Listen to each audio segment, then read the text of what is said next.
This is Fresh Air. I'm Terry Gross.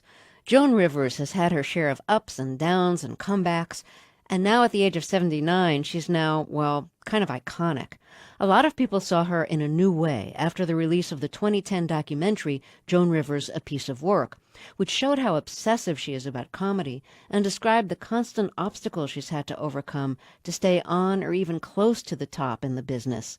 She was one of the first really successful women comics. She played Greenwich Village cabarets and Borscht Belt hotels until becoming best known for appearing on The Tonight Show, eventually becoming Johnny Carson's guest host until she launched her own late-night talk show. She's still keeping up an incredible pace, doing stand-up, shooting reality shows with her daughter Melissa, selling jewelry on QVC, and appearing on the show Fashion Police. Joan Rivers also has a new book called I Hate Everyone, Starting With Me. Fortunately, Fresh Air is not on the long list of things she hates, so I was able to record this interview with her. Joan Rivers, welcome back to Fresh Air. It is great to have you back. And it's great to be back 'cause I always know you're a good interviewer. Thank you. So, why did you want to write a book about all the things that you hate? Maybe not all the things. There's probably even more things. No, that there's you a didn't have second room book for. coming. More things that I hate. This is going to be the 50 Shades of Grey of hatred. Well, good for you. I was going to call it after my legs, 48 Shades of Blue, but I figured I'll stick with what I have because it's so politically correct now. Everybody is so uptight to say anything.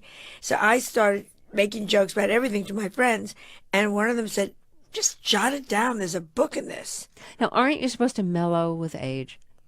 Yeah, not in this society. Tell me that when they're stripping me down at the airport. So you start with some things you hate about yourself. You say like, Oh, God, yes. you look like your father when you were young. I doubt that. I look at my father, especially the mustache. I was not an attractive child growing up. I mean, my Girl Scout uniform, I didn't use it as a uniform. I used it as a tent. I was a fat child. And it was difficult. I watched Glee, the television show Glee. That wasn't my high school. My high school, the fat girl was not popular. My high school, the homosexual was running, but not running and dancing. He was running for his life. I just find that most of us went through very rough times growing up. So, did you hate different things when you were young than you hate now? Oh, I think the hatred grows. It's lucky. That's so reassuring. Thanks for that. There's always something new to hate, There's always another cab driver, but there's always garbage on the streets. There's always something to hate. So you say your parents hated you making a scene when you were growing up. What kind of scenes did you make? Well, not so much scenes. My parents just didn't like me, till I was 9 years old. My mother was trying to get an abortion, and that sticks with you.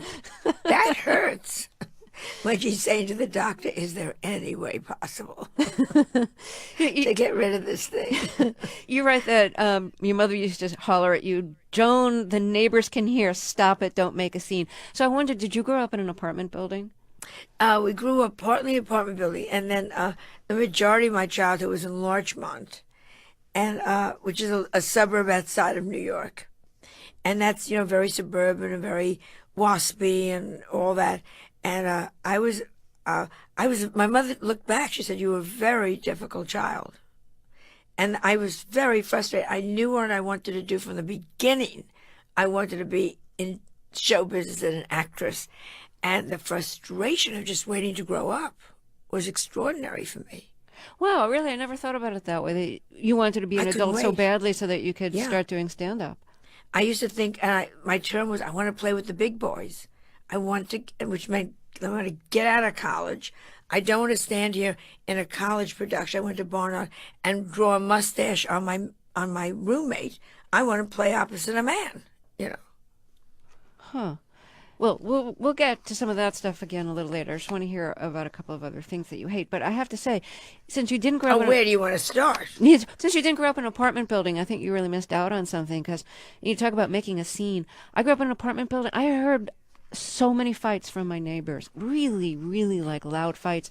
And I'd sometimes put my ear, I shouldn't confess this, but I'd sometimes put my ear to the wall or to the floor to better hear, like, what is this about? Why are they going at each other like this? God forbid my family would be like that or that I would be like that. It was just so, it was like Awful. theater. It was like theater of argument. Yeah, yes, yes. So, And then you meet them and they're smiling. And you go, I know you hate each other. But I hate not so much that. I hate things like, I'll tell you what I hate obituaries yeah, well, that don't tell yeah. you the truth. So you read obituaries like every day. It's one of the first things you Sure, do. because that's how I meet new men. The minute it says Sadie Schwartz, I know, go to that funeral. But I hate when they don't tell you how the person died. You know, it's like cheating you. Come on, come on, come on. Why can't they just say Murray Weintraub, 58, mumps? Then you know. Makes sense to Well, me. you also don't like sex when you're old, or sex with an old man, Or sex, anybody with that's old, just to get the guy on top of you is a week. and faking You can orgasm. ruin your back. Faking orgasm Well, with a man who's old. no, I always faked anyhow. But you have to remember which is the good ear that you can still hear in. Otherwise, he's missed the whole thing. I If like you're that. groaning in the wrong ear, they hear nothing. So you write that you hate obituaries, but you love funerals. You say to you, a funeral is just a red carpet show for dead people. Yes, it's great. Funerals, and there are things you can talk to the bereaved husband about immediately, like, boy, you really know how to carry a shovel. Wow. I always let them know I'm the same size as the wife, because then they don't have to give away the clothes. How old was Myrtle? What size was your wife? My God, I'm the same size as Isabel. Have you spoken at a lot of funerals? No, nobody asked me to do anything. The last time I was invited to the White House was during the Reagans, and I'm not making a joke. I am never invited to speak at anything. I am never invited to speak at a college commencement. I spoke at one that was my daughter's, University of Pennsylvania, and people still come up to me and say to me, God, that was a good speech. I am so out of the loop on both sides, on every. I am never honored. It's very interesting. My career is hilarious to me because I am so either under the radar or over the radar. That's Never asked to do anything. That's really odd. I'm shocked. Yeah, I am shocked too. Do you think people are Never- afraid of that you're going to say something Probably. that they will consider inappropriate and tasteless? Probably. Meanwhile, I've been invited to the royal weddings, done command performances of the Queen of England. It's just so funny where you're embraced and where you're ignored. What did you do? Haven't been to the White House, as I said, since the Reagans. And I've been to the royal weddings, and I go to Buckingham Palace at least twice a year. And I just say to myself, yeah, you know, somewhere they love you, somewhere they don't. So when you did the command performance for the Queen, Yeah. so what does that mean exactly? She's at Royal Albert Hall in the audience No, while you wherever it perform? is, wherever it is. Sometimes it's in London, sometimes it's outside. I did one outside in Windsor and one in England, in London. She comes, and it's always for a great charity. And I'm sorry, you're an American, it doesn't matter. They play God Save the Queen, and you just melt. You know, it's just, oh my God, look where I am. I'm a Jewish girl from Brooklyn. And then you do your act, and then afterwards they come down the receiving line, they meet and they chat with you and they talk to you, and it's amazing. It's amazing. So did you choose your material knowing that the Queen was in the audience? Yeah, you're a little more careful. I did slip, and I said, and get ready because you have to bleep it. I said the word, and I said it, and I turned to her in the box. I said, behead me now. So I want to ask you about a guest shot that you did on Louis C.K.'s show. I love him. Oh, so do I. So do I. And Love him. we had him on the show. I asked him about this scene, so now I want to ask you about this scene. And let me just set it up. I'm going to play a clip. Yes, yes. So in this, and Louis C.K. is a great comic, and he has his own show called Louis, and it's about to start again, the third season. Anyways, in this scene from the second season, he's doing stand-up at the lounge at a Trump casino in Atlantic City, and he's actually told jokes about Donald Trump that didn't go over big with the manager. So the manager asked him to cut the jokes or leave. And Louis refuses to compromise his principles as a comic, so he quits. And then he runs into you because you're performing in the main nightclub. And you're shocked that he quit. And then you have this conversation in which you give him some advice. So here's that conversation. So You're in the lounge. I was. You were fired. I quit. What do you mean you quit? Nobody quits. quit. Are you crazy? Are you a trust fund baby that you quit? No, it's just that they got upset because I was saying stuff about the casino and I was making fun of Trump. And You're in a Trump hotel. You don't make fun of the owner of the hotel. Are you crazy? He's not going to hire a comedian that's going to say, Donald Trump. I know, but I No, this is not an easy business. I mean, you want to try my life sometimes? I work in Arizona. How about that? And Indian casinos. You think that's easy? You tell a joke they don't like, instead of a tomato, they throw a tomahawk? What do you expect? I mean, you got a job. How lucky are you, for goodness sakes? yeah, but come on, you're in the nice theater here. They got me in the lounge. I was in the lounge, sweetie puss, 2 years ago. For all I know, I'll be back in the lounge 2 years from now, and you'll be in the main room. Things change. That's the business. Look at the perks you're getting. You've got a job. You got a card for the free food in the employee cafeteria. I mean, stop bitching and go buy yourself a pocketbook that's lined in plastic and throw food in when they're not looking. Yeah, great. You know what's wrong with you guys? You don't know when you're lucky. That's Joan Rivers in a scene from Louis C.K.'s comedy show from the second season. And the show is called Louis. And Joan Rivers has a new book called I Hate Everyone, Starting With Me. So, Joan Rivers, have you actually given this pep talk to younger comics? Oh, no, because I hate younger comics because they're taking work from me. But I love Louis. I think he's going to be major. I think he should be writing movies. He knows his craft. But it's really true. You do not leave a job. You do in our business. You do not quit. I told Deborah Norville once, who's a very good friend of mine, when they try to, you're holding onto the ladder. When they cut off your hands, hold on with your elbow. You know, when they cut off your arms, hold on with your teeth. You don't quit because you don't know where the next job is coming from. Did anyone ever give that advice to you? No one gave me any advice. Nobody ever thought I was going to amount to anything. I was the last one in my group to go through. I was in a group with George Carlin and Woody Allen and Barbara Streisand and Simon and Garfunkel and Bill Cosby. They all got through ahead of me. All got through ahead of me. Nobody said to me, maybe you're too rough, you're too wild, you're too whatever. No one gave me any advice. Did you feel like your time had passed because everybody else was getting known before you were? I didn't have a choice. I knew this is what I wanted to do, and I would get like every 10th show, there'd be a great audience, and you'd go, yeah, I do have what it takes. And then there'd be 9 audiences that would spit in your face. And you'd see every friend of yours going on, you know, George Carlin especially, you know, went up. And Bill Cosby, like he's always bitter, Bill. Oh, I suffered. He came from Philadelphia to New York. Maybe something terrible happened on the train. Because when he landed, he got right into a nightclub in New York, and they picked him up immediately. So I don't know where he suffered. So maybe the men's room was blocked. I don't know. So you always knew you wanted to be in comedy. What was the first comedy show? I knew I wanted to be an actress. An actress, okay. The comedy was making secretaries laugh so I could get in to see the agent. And finally one secretary said to me, you're very funny, you should do stand-up. And I, at that time, was working, obviously, as an office temporary daytime. And I thought, well, she said you can make $8 a night in the comedy clubs. And I thought that's better than being an office temporary. And that's how I started doing stand-up, to make a living, to be an actress. And then, as I said, the comedy started to take over, and then the writing started to move. And I was smart enough to go through any door that opened. I wrote Topo Gigio for Ed Sullivan. Did you really? No. A friend of mine said to me, they want me to write this stupid thing for Ed Sullivan. It's so beneath me. A friend of mine, a writer. And I said, I'll do it.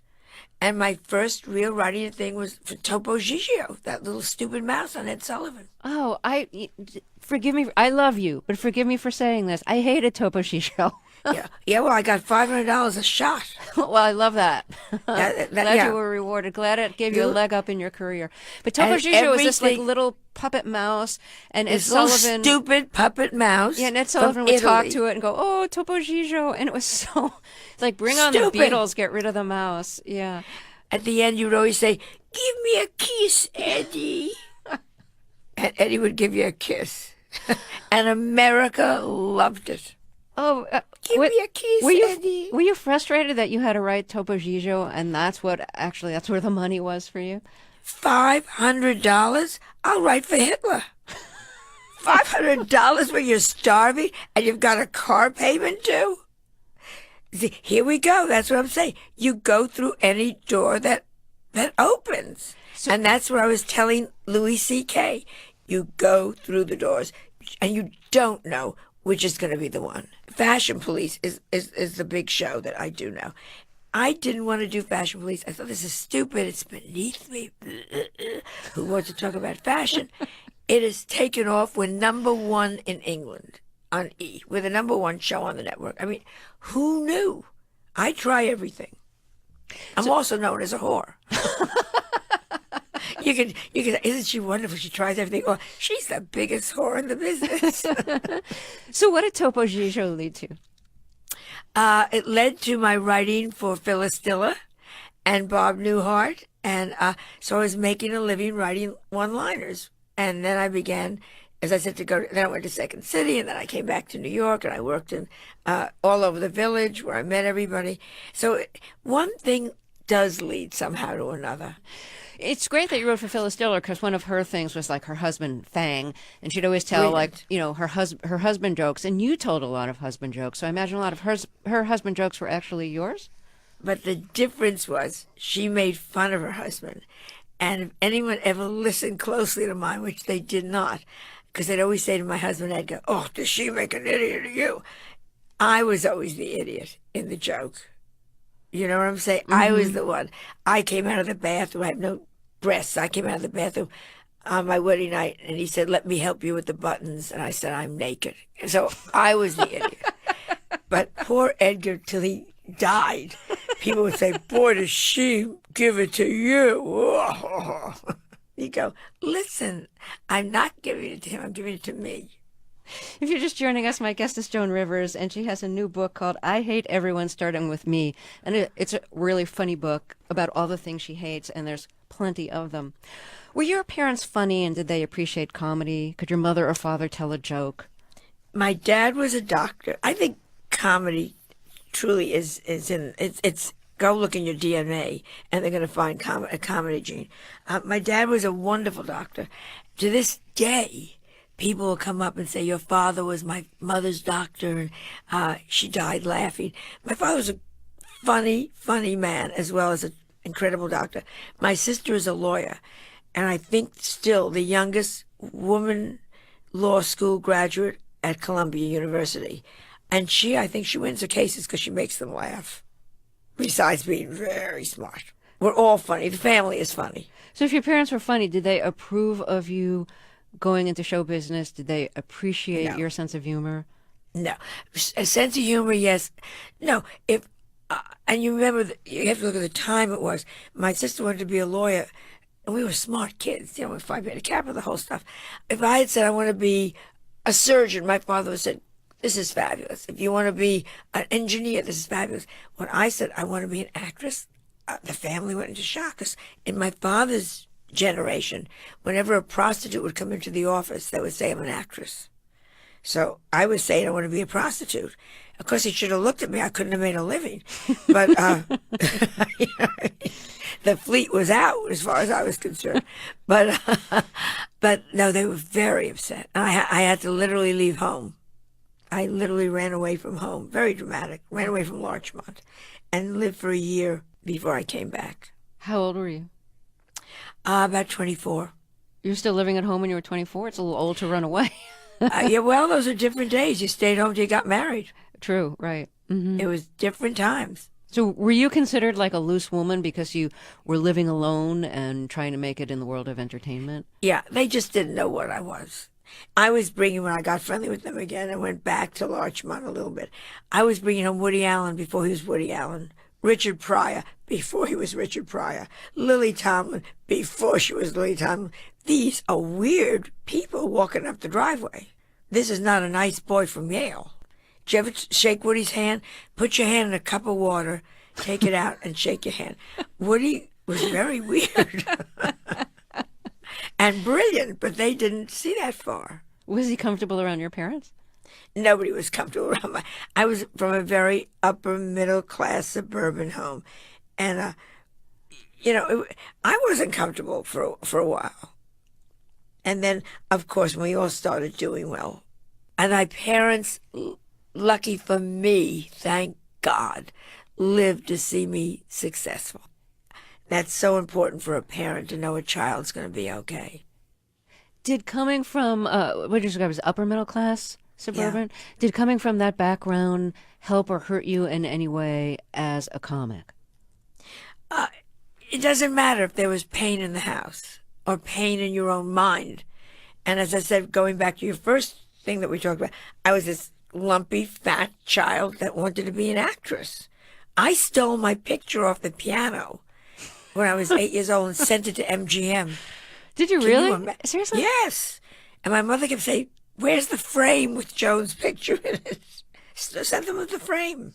That's so funny because the picture that was framed over the piano of me and my brother when I was growing up, if I was sending a picture to MGM, I certainly wouldn't want them to see that picture, which was your, your kind of like photo house hack photo. Do you know what I mean? It was like, Was it colored in? It was colored in with that fake yes, coloring. It was like yes, bad oil colors or something.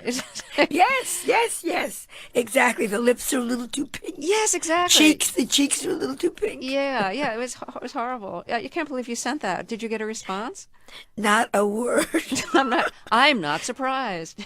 They didn't even send the frame back. Come on. I can't believe you sent it in the frame. I was so stupid. Did you write a letter? I'd like to be as much as you can write at 8 or 9. I really think I could be a good actress. It's interesting you sent it directly to MGM and not to an agent. No, I didn't know. At 9, who's an agent? I thought they were going to say, "Look at this little fat pig here. We could use her in a farm movie." So, did you at some point say, "I have to lose weight"? No, still haven't. Come on. Still have. I try and I starve all day and then I eat milk duds. Yeah, but you are so thin. I mean, no, I'm not. Oh, Truly, no, let's I'm not go being there. Cute. No, let's not go there. Like you sit with these thin women that say, "I can't, I don't eat." You want to say, you eat 2 meals, one going down, one coming up. All right, I hear what you're saying. But you had your issues with food and dieting, didn't you? Always. And I'm a closet bulimic. Right after my husband committed suicide, all I did was throw up. And someone explained to me that was because that was the only control I had over my life at the moment. Maybe. I know I look good. Have you ever wished that you didn't care that much about how you look? Wrong society. Wrong business, too, I guess. Wrong any business. So let me get back to entertainment. What were the movies or the songs or the acts or the shows that made the biggest impression on you? Broadway. Anything on Broadway. My mother and father loved the theater. And I was taken from very early age on to see ballet and theater and opera. And so it was always live. And one of the first things I remember, I saw the Ballet Russe at BAM, Brooklyn Academy of Music. We went all the way there to see that. And I remember seeing Where's Charlie with Ray Bolger, and he did something that I try to always do now. He had all the children come back, and he walked them on the stage, and it was like going into the temple. It was like being an Inca and climbing up to be a sacrificial virgin. It was just in the good sense. In the good sense. Well, they only pick pretty girls for virgins. Me, I'd say I'm a virgin. They say, "Of course."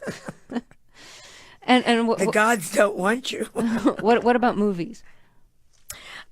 Movies, not so much. It's always real theater.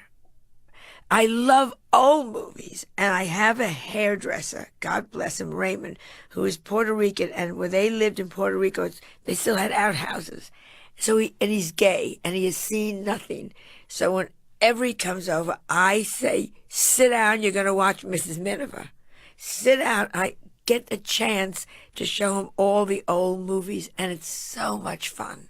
Can you talk about them afterwards? Oh, yes. And you explain who Greer Garson was or Laurence Olivier. To show somebody with new eyes Wuthering Heights. I mean, that's fabulous.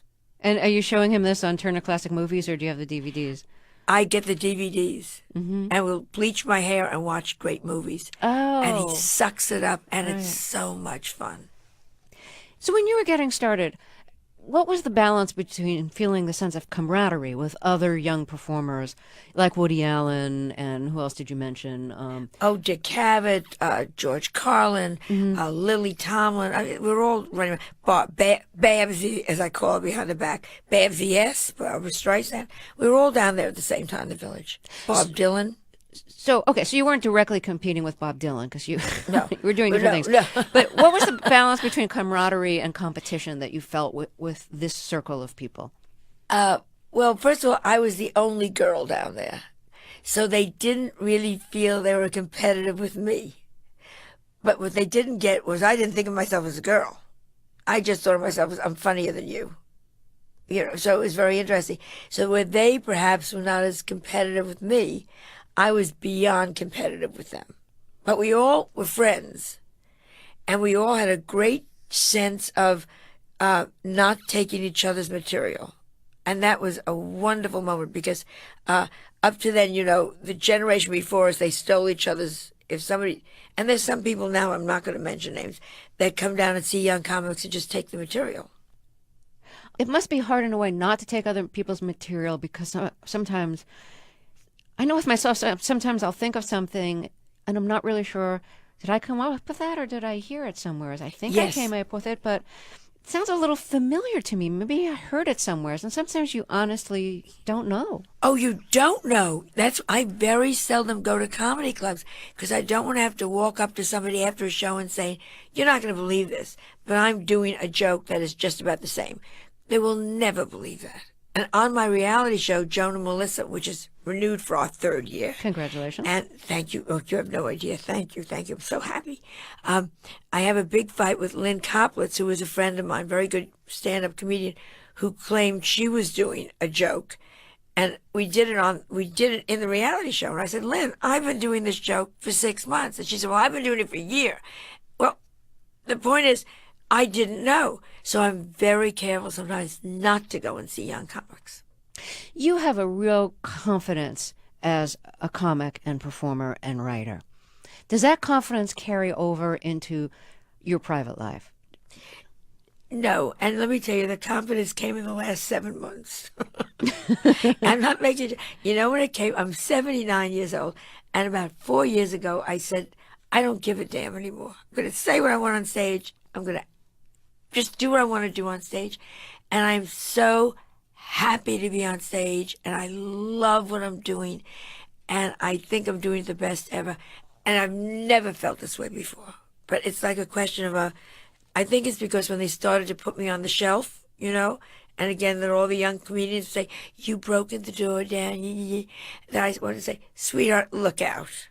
I will show you now what you do on stage. But that's the only place I'm confident. I can't pick a piece of fabric for my apartment. I don't know which shoe to put on. I'm very totally indecisive and insecure. Insecure about everything. And insecure about the material until I've done it in front of an audience. Do you feel like you can comprehend how you could be both so insecure and so confident at the same time? No, nor do I care. I'm not a deep person. I never analyze. Never analyze.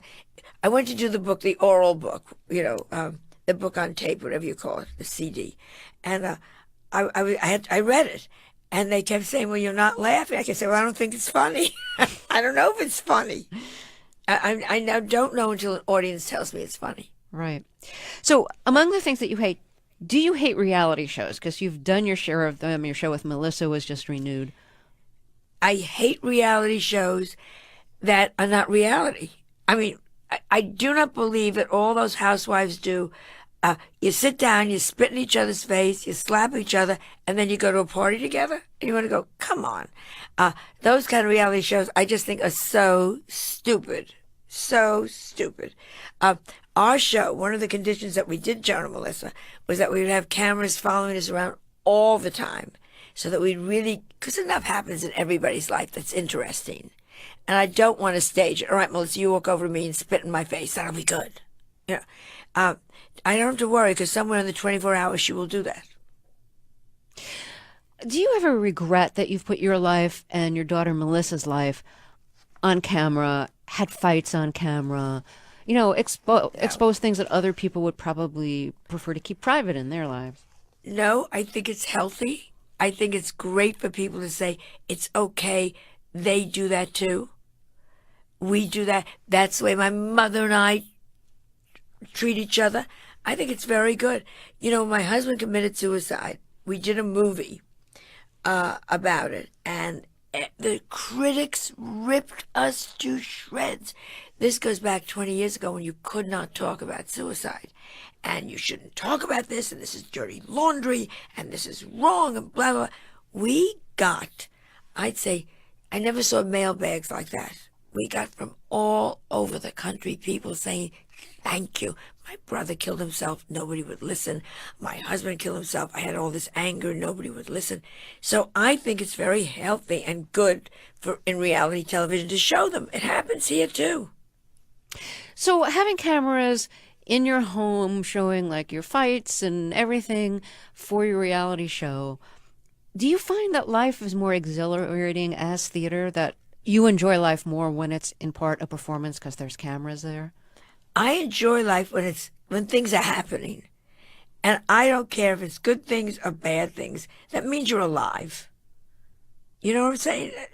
Things are happening. My husband used to say, it is never dull around here. And that's good. We never looked at each other and went, I am so bored. When there's no camera, do you feel less alive? No. When there's no camera, I can let my stomach out. So, what is your favorite red carpet moment of the many that you've had? Dustin Hoffman, when I said I can't get into the Academy Awards, and he picked me up and carried me in.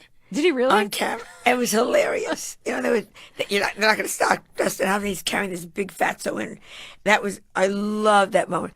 And when you're doing a red carpet show, how do you think about what you're going to wear? Do you call a designer? What do you do?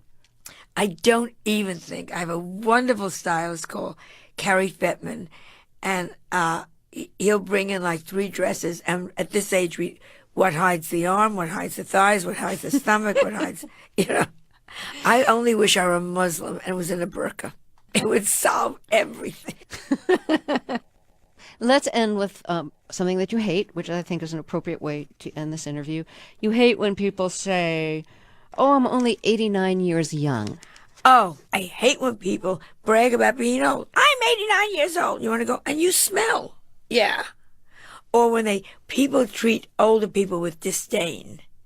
I was on the Today Show, and Al Roker said to me, here's Joan Rivers, she's 79 years young. And you want to go, and here's Al Roker, he's 320 pounds thin. So I do not like the way people treat old people with great disdain. Okay, I need your advice on something. Is that okay? Yeah, sure. Okay, so I was at a restaurant just a couple of weeks ago, and the waiter said to me, he said to my husband, what would you like to order? And then he said to me, and what about you, young lady? Ah!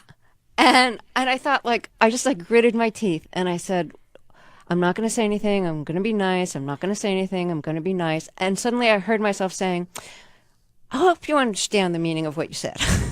Yeah, good for you. And I said, I was really embarrassed, but I said, Good. when you call somebody a young lady who really like isn't young, it's actually really condescending because you're implying that they're like so old that you have to call them young, and that you even think that that's flattering because they're ashamed of their age. And I said, like, I don't mean to insult you, but I just want you to know, like, it has all this meaning that you probably don't know. I'm thrilled that you said that because I'm the only one that says that. I love you so much for saying that.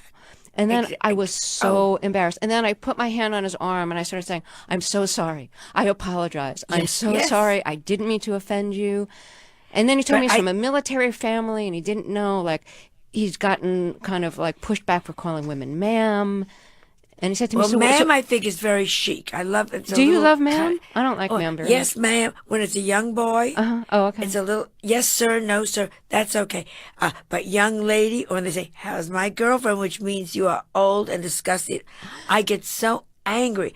Or when they say to you, "This is the worst," they say to you, they look at me, and they go, "You know, even though you're 79, I'd still do you." And you want to say, you know, you may be 40. I wouldn't touch you if you were the last man on earth. How dare you, you disgusting person, think I would want to go near you? So can I ask you another serious question? Sure. One of the issues when you get to the age of 79 is that you've outlived a lot of friends Yeah. and relatives. So, It's awful. yeah. And I've been beyond amazing health, and I'm running around on stage. Someone said you work like a rock star, you know, just all over the stage. The loss is horrific. And when I go upstairs at night, this sounds so stupid, I always turn to my living room and I say, "Good night, Orrin." He was a man I lived with for 9 years. "Good night, Orrin. Good night, Edgar. Good night, Uncle Tommy," who is my best friend. And it's terribly sad. You cannot. That's the only sad thing about age. You can't bring back the ones you really loved. And that is why, Little Miss Sunshine, when I have a fight with a friend, I never I never do not make up with them. I make up with them immediately if I care for them. I will not let a day go by.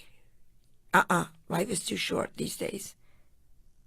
How about that for a nice, serious, stupid note? Oh, that's a nice note. I mean, I appreciate that sentiment. So, it's been so wonderful to talk with you again. Thank I you love so talking. I much. love talking to you. Every time they say you want to talk to her, I go, yes. Oh, good. Thank you so much. I'm so glad you came back. And congratulations on the book. It's really funny. Thank you, thank you, thank you. Joan Rivers' new book is called I Hate Everyone, Starting with Me. You can read an excerpt on our website, freshair.npr.org.